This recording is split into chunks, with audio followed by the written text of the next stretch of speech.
Hi friends, welcome back to ARC Tutorials. This is What is series. A lot of you have been writing me and asking me that why don't I cover some basics and simple explanation of complex words that you hear around in your regular office floor, right? So that is what this series is about, and today we'll talk about what is NoSQL. What is it that people talk about when they say NoSQL? So what is NoSQL database? When people use the term NoSQL database, they typically use it to refer to a non-relational database, right? What do you mean by non-relational database? It means any other database, right, which is not relational, right? If you see RDBMS, mostly SQL that you used to know, Oracle, Sybase, MS SQL Server, they're all relational databases. So anything that's other than non-relational database is called as a NoSQL database. Some people also refer to it as non-SQL, which means while others say that it stands for not only SQL, right? So there are different terminologies, so don't get confused whenever you hear the words NoSQL database or non-relational database. You'll see not only SQL, they're all same. Either way, most agree that non-SQL databases are databases that store data in a format other than relational tables, right? Which means the way of storing data is different, right?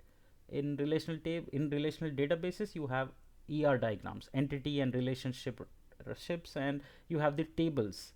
The table consists of rows and columns which define the schema. Whereas in NoSQL databases, there is no schema.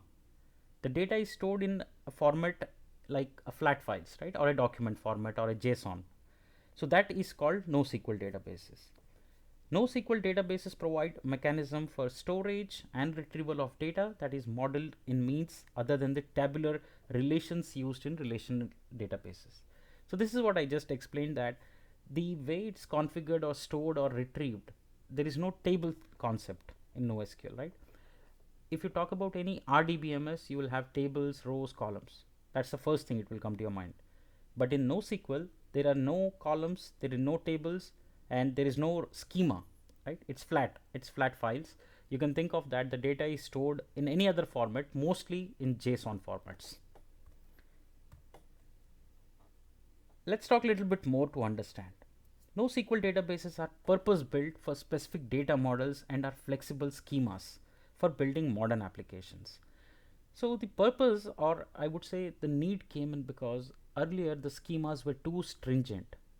Right? So if you have a schema where you have 5 fields, always you have to insert with those 5 fields or keep them empty, required, not null, etc. That is too tedious to maintain when you're building modern applications. So that's why NoSQL came into picture, that it's a schema based thing which is in JSON, right? Key value pair. And you can have any schema that you want which is flexible. NoSQL databases are widely recognized for their ease of development, functionality, and performance at scale. In a NoSQL database, a record is usually stored as a JSON object, right? So this is an extremely important thing to know, because JSON objects, JSON documents can have two different schema, right? Two different JSON documents can have two different schema, and that's a very powerful thing, flexible thing to have in our applications, that you're not binded, you're not restricted by what schema is defined. The keys are stored as attributes in a single document, right? So I told you it's a key value pair, and keys are stored as attributes in a single document. In this model, data is optimized for intuitive development and horizontal scalability. Using this, you can easily develop, easily extend, easily scale, and that's the beauty of NoSQL databases. Now, a lot of people will ask, like, why do you prefer NoSQL database, right? I mean, we are happy with having a relational database. Why do we need a NoSQL database? So, NoSQL databases are a great fit for modern web applications such as mobile, web, gaming that require flexible, scalable, high performance, and high functional databases. When you talk about flexibility, NoSQL databases generally provide flexible schemas that enable faster, more intuitive development. I told you we are not restricted by any kind of fixed schema in NoSQL, which means even if you don't insert some keys, it's fine, right?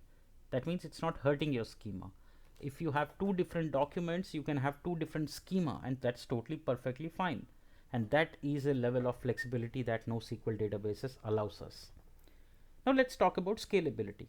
So NoSQL databases are generally designed to scale out by using distributed clusters of hardware, right?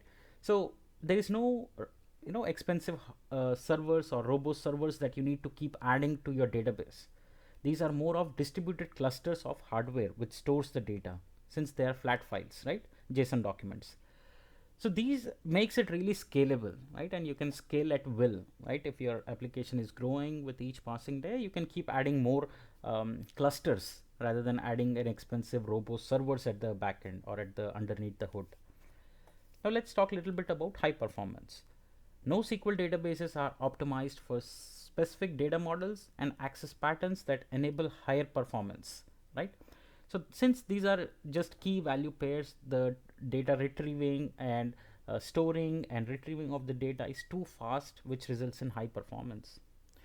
Highly functional, NoSQL databases provide highly functional APIs and data types that are purpose built for each of their respective data models. Highly functional, so you can basically have any type of data types, right? That you, it supports, I would say 80% or 90% of mostly used data types. Talk about integer, string, JSON type, date, timestamp. These are some of the common ones that we use on an everyday basis if you're building a really scalable database. Now let's talk about some of the examples or vendors of NoSQL database, right? So MongoDB is one, obviously my favorite. We also have Amazon DynamoDB, HBase. Oracle has a NoSQL database as well, Redis and Cassandra.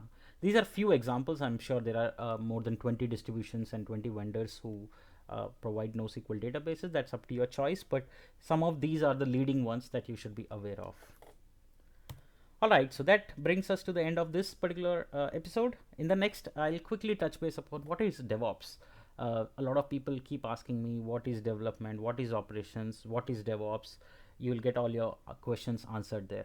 If you have any questions around this particular series or topic that I talked, NoSQL database, please drop them in the comment section below.